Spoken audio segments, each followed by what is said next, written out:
There we go, Kim. I'm going to turn off my mic. Thank you. Welcome to RBCM at Home. My name is Kim Goff. I am a learning program developer at the Royal BC Museum. I hope everyone is well and finding ways to take care of yourselves however you need to.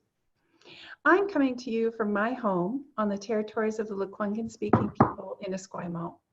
In this series, we're talking with staff of the museum as we're talking today, we're talking with India. India Young. And Dr. India Young is a curator of art and images at the Royal BC Museum. India oversees the collections of paintings, prints, drawings, and photographs, which are primarily housed in the BC archives. Today, she's going to share two fascinating female artists found in the collection, Hilda Vince Foster and Katya Casanova. Hello, India. Hi, Liz. Hi, Liz and Kim. Hello. So what first caught your eye about these two artists? I am going to share my screen so everyone can see what I'm looking at. Here we go. And dive in. So before I answer that great question, Kim, I am just going to point out that this is Sophie Pemberton, along with Emily Carr, one of BC's first professional artists who was born here in BC and worked as a professional artist here in BC. And then my slides work.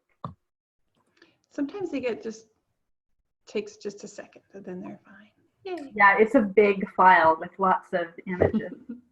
So this project came about because I'm quite new to the museum, and I wanted to begin my first research project with something really foundational that would get me into the collection and get me to know, what we have really well.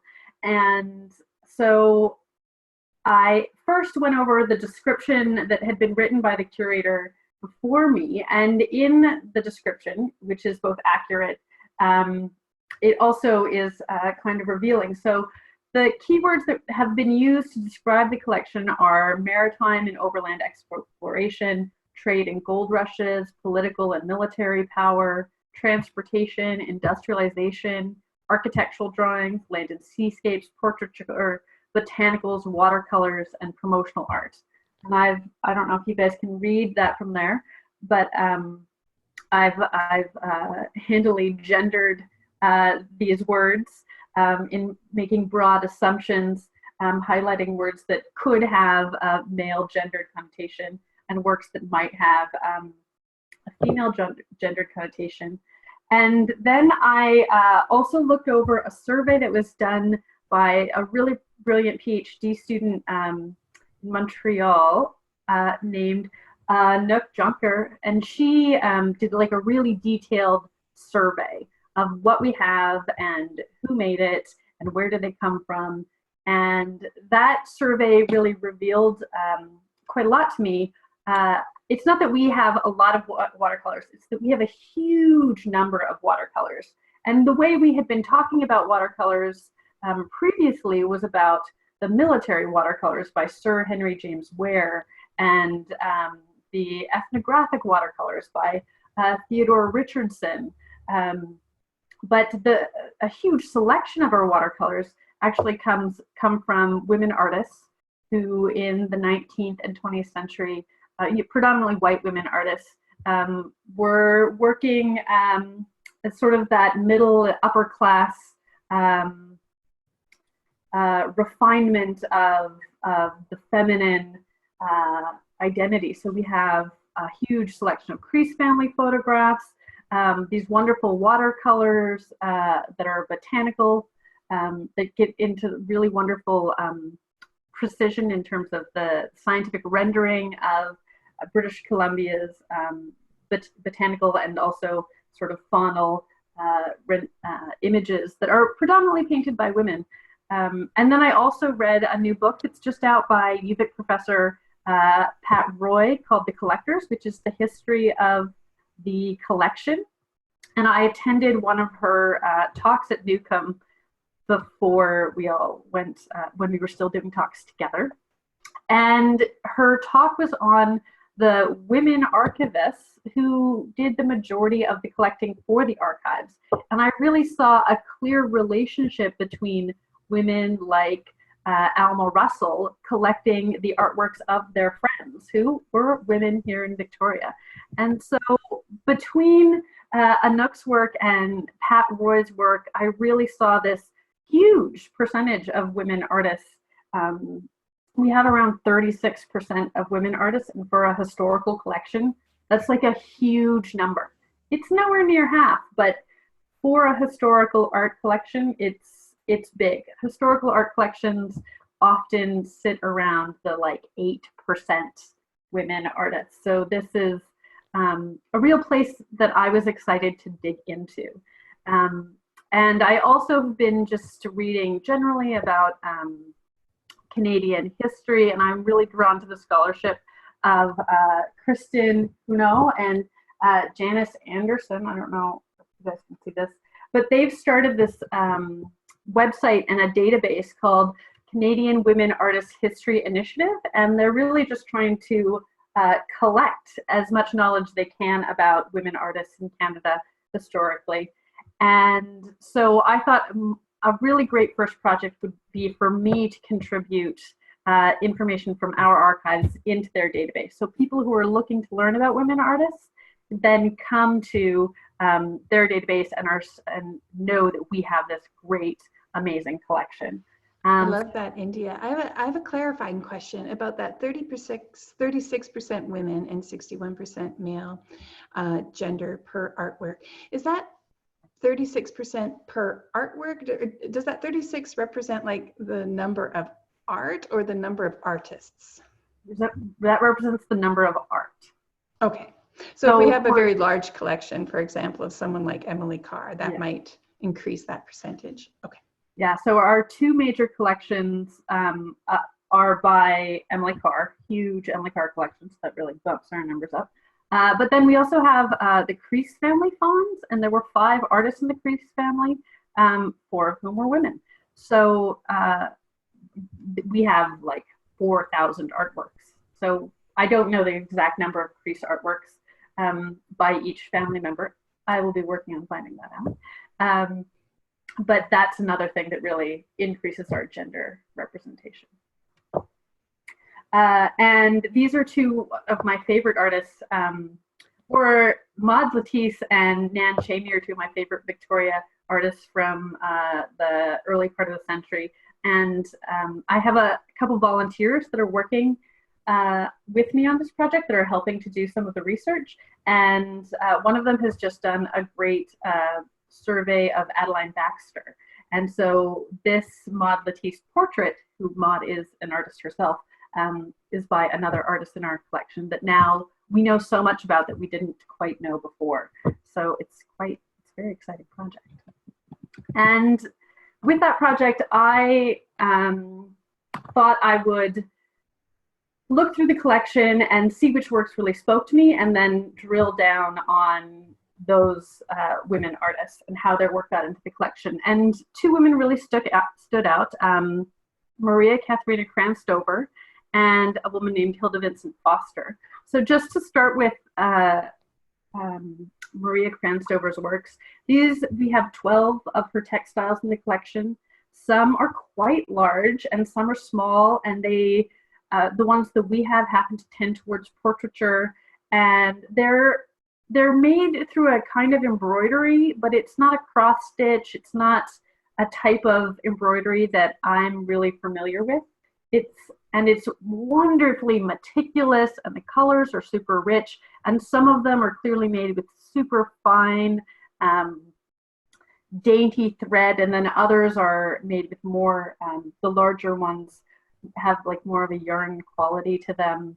And they're wonderfully charming and rich, and tell these very interesting stories. And I'm still not sure what these stories are. You can see a little signature of a KK in the corner. And so at the museum, we have 2 different paper files where you would go to look up information about artworks. We have the accession files, and then we have artist files. And the accession files and the artist files for Cranstover were essentially empty. So there's this little newspaper clipping you can see here, and it's from a time when the archives acquired Katharina's works, but whoever got the clipping did not put a date on the clipping. They didn't say where it was from, and I still don't know where it's from. I'm pretty sure it's from the Vancouver province, because Bill Hacken, the photographer, is worked for them for a number of years in the mid-century. But this is that sort of funny disconnect, because an archive, you think, has all of this information, and it has great information, but sometimes there are these gaps, and so filling the gaps is really the work that I'm trying to do.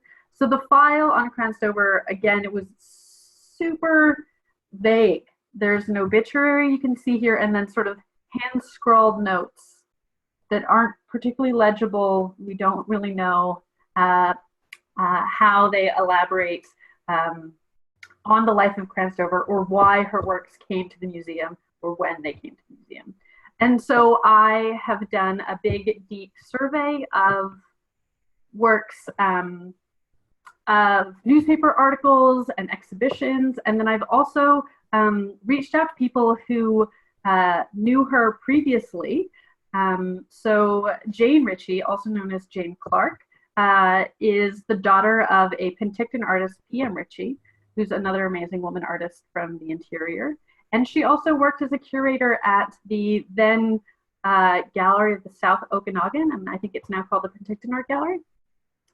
And so she organized this amazing exhibit of Katja Cranstover just because she was a friend of Katja's and she thought she made beautiful work. And so I had the chance to interview her, and I did a lot of Googling, and I figured out that Katja was born in Switzerland and immigrated to the US with her husband, who was a mountain climber, which is probably why they moved to the Summerland Penticton area in 1932. And some of the other great material I found, the records of every time she crossed the border. So we know that she traveled really extensively through the US and to Mexico and back home to Switzerland a number of times. And the amazing thing about the internet is I also found a gentleman named Martin Heinrich, who is a professor in Austria, who was doing his own family research. And he figured out he was related to Katja Cranstover, so he had his own separate database and website about his family history. And then I reached out to him, and he shared these two pictures with me of Katja. So you can see one in her early life. She's labeled, she's the one at the top there, and here she is like a real Canadian with her wood house, getting her fire ready in that 60s, 70s time zone. And in being able to talk with people who actually knew her, like Jane Ritchie, I also got to learn that she loved drinking good wine and picnicking on her lakefront property, and just having these little arts gatherings where people who liked to talk about arts and culture would hang out and drink wine. She really sounded like my kind of woman. We could really get along. So I'm pulling all of this information together, some of which is oral histories and some is coming from archives. I'm doing my best to trace where these women exhibited their works. I have an article that says she exhibited her works in Zurich, but I have not yet figured out when or where she exhibited her works. So that's some of the future research that I'm working on. And then I had a similar experience with Hilda Vincent Foster. I really just was so captivated by the paintings we have in the collection. There are about 30, and they're all watercolors, and they all have these really elaborate titles. I kicked off this talk with this one, which is my favorite, and it's called Camosun. The Gathering of Camas was a ceremony. And for all of us who are safely social distancing in Beacon Hill or up over by Willows, the Garry Oaks Park, the Camas is in full bloom right now. And I just love the way this painting has the vista of the beach and the ocean and the islands and the Olympic Mountains. Like, you can imagine that this probably was painted in that Garry Oak Park, and you see a great arbutus and all the camas flowers around it. And so she has this whole series of paintings, and I still have no idea how they came to the museum. And they seem to all be little histories of British Columbia. This one is 100 years ago in Victoria. Prisoners from the fort worked on the roads in a chain gang. She did like 3 chain gang pictures. Not quite sure why. But it seems like she clearly did a lot of research. And so a lot of the details of these paintings are really rich with detail and accurate, like that lovely depiction of the fort. You know, we have so many photographs of the fort here in Victoria that have that iconic shape and structure. And the chain gang was a real thing, that the fort used chain gang laborers to do a lot of the building in that transition period from Fort Victoria to Settlement Victoria. And do you know what the VR stands for on the, I guess, the prisoners' shirts? I don't know what the VR stands for. So in another one of her representations, it's PR, not VR, but I'm certain it does tie to some piece of history. So if someone else knows about that, I would love to hear from you. Mm-hmm. And again, this is the material that we had in her artist file. There wasn't any information in the accession files. We don't know when they came to us. So this is an envelope, and in the envelope, it's a handwritten letter that is signed WW, no full name, and it doesn't have a date, and it's sort of a handwritten biography of Hilda Vincent Foster, and that was really all we knew about her. And I did the same kind of work that I did for Katja Kranstover. I learned that Hilda preferred to go by the name Vince, and that she was born in Nottingham, England, that she worked as a nurse in World War II, and then she eventually moved to Canada, first to Edmonton, where she really got invested in the art scene and participated in great clubs like the Women's Sketch Hunters Club.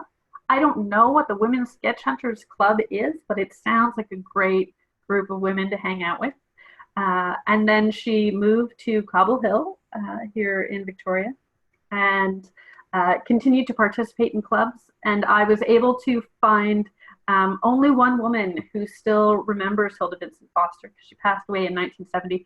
And I had the wonderful privilege of being able to talk to Margaret Belleville, who is now 97 herself. And in this time of social distancing, I just had a phone call with her. She is in a nursing home here in Victoria. And Foster was the partner of her aunt. So Margaret Bellevue, when she moved to Victoria, she reached out to her one relative here and got to know her Aunt Edith and Hilda Vincent Foster. And so she had these lovely family stories about sharing Christmas dinner and how Foster would gift her artworks to the family. So now Margaret and her daughters have Hilda Foster's works.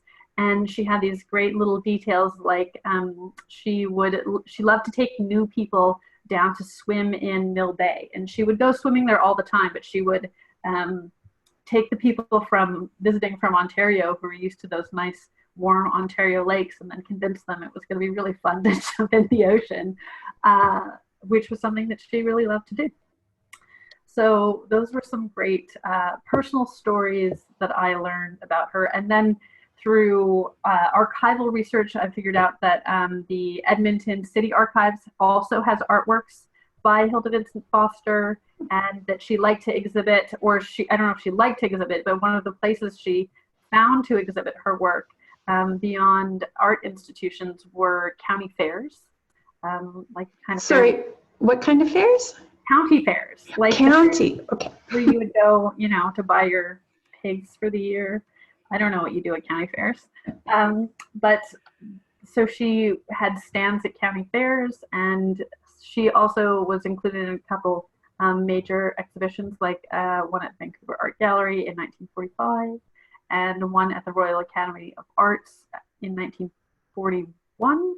I can't read the date on that, but it's in there. I know it now. So this is the last image I have. It is not yet digitized, but it's another just classic, amazing work by Foster. She has this really unique style. I love these little flowers that kind of look like a carpet on the forest floor. And again, she's got this real detail, and she's telling very specifically British Columbian history about the logging industry. And I just can't wait to figure out how she arrived at these paintings. And with that, I just want to thank everyone for taking some time at lunch to listen to me today. And I really especially want to thank our volunteer coordinator, Holly Hodgson, and the volunteers who were helping me research all of the women artists and all of the people who I've been able to speak with about these two particular women. Fantastic. And in this last image, India, it says Judith Morgan with her exhibition. Yeah, so Judith Morgan was a young Gitxsan woman who was at Port Alberni Residential School, and she at Alberni. If you're interested in this topic, Andrea Walsh has been working with residential school survivors who were at Alberni, who made artwork with the teachers at Alberni over the years. And she has done an amazing, long, 10-year-long project about this. And she's been repatriating these artworks back to the family members of the people who made them, some of whom are, were residential school students themselves and remember making these artworks as children. And so Andrea Walsh at UVic is working on that project, and she's had a few exhibits here at the Legacy. And Judith Morgan was one of the artists who really became well known for the paintings that she was making in the mid-century. And she had her own handful of exhibits, and she went on to attend art school in Kansas. And then she came back to BC and pursued working as a professional artist. Fantastic. Well, thank you. Thank you for sharing your screen there. We'll get you to stop sharing so we can see you again for our questions. We have a few minutes for questions. Encourage the folks live with us here on Zoom to use the chat window, or if you're watching on Facebook, you can also put your questions there and they get sent our way. Oh, India, I hope you haven't frozen. You look like you might be frozen on my screen a little bit. Oh, am I frozen? Can you hear me? Oh, but I hear you. Good. Okay. As long as you can hear me. Yes, I can hear you. Thank you. So do you anticipate being able to find out very much more about someone like Katja Kranstover? It sounded a bit like you'd come almost to a dead end. Oh, now we've lost her together. Let's see if India, do we hear you now? Oh, I still hear you. Good. Okay. It says that my video has failed. Can't start video. Failed to start video camera. I don't know that. Liz might be able to help on the back end, sending you an invite, but we can still hear you. People just have to look at me. So do you anticipate being able to find out more about either of these two artists, or do you think you've exhausted what is available? I think that there's always more to uncover. And one of the things that I would love to uncover is more artworks by each of these women. They would be the kind of things you're going to find at thrift shops, not at auction houses. Mm-hmm. So, that could be an interesting thing to uncover. And maybe someone who sees this says, oh, I remember seeing that woman at that county fair, and will come to the museum and be able to tell me about a different kind of interaction. But in terms of the textual and archival material, I do think I've come to I've got to the bottom of the well of that. And it is a very rich material, wonderful small articles in things like the Times Colonist and the Vancouver Sun that talk about these women's lives and the moments when they were exhibiting their work in bigger institutions. Mm-hmm. There is a question here from one of the people watching, Lori, who happens to also be a great museum volunteer. Thank you, India, for that shout out to volunteers, because it sounds like they really have been important to getting your projects underway. Lori's wondering about any artwork that illustrates like the fauna and flora, maybe even insects or invertebrates. If there is art like that, is it in those collections? Like, is it in the entomology collection, or is it part of your own collection, or is it something you'd find in the archives? There are two places in the museum that have these flora and fauna scientific kinds of collections.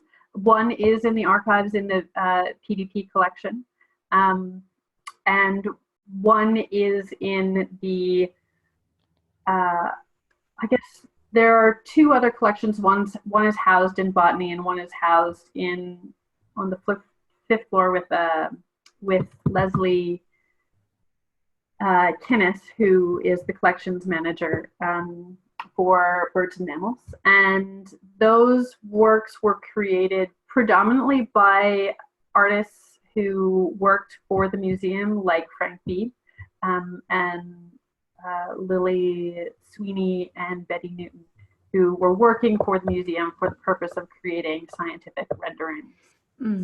For handbooks or Yeah. publications. Yeah, things like that. So the collection you're responsible for is really spread all over the museum. It's a big collection. There's a lot of art out there for sure. Excellent. Well, we look forward to hearing more and seeing more of the collection. And from the panelists, Lucy says she'd love to see more of Judith Morgan. So maybe that's a future project there as well. Absolutely. Well, thank you, India, so much. And thank you for joining us and spending some of your time on screen with us today. RVCM at Home takes place every Tuesday and Thursday. And you can join us on Thursday when the curator of entomology, Dr. Joel Gibson, is going to show us what insect species he has found in his own backyard. And if you have young people in your lives, let them know about RBCM at Home Kids. It's on Wednesdays at 11. And these sessions feature a museum educator and a staff member sharing activities you can do at home. Also on Wednesdays, we have RBCM Outside at 2 p.m. Links for all of these programs are posted on the museum's website.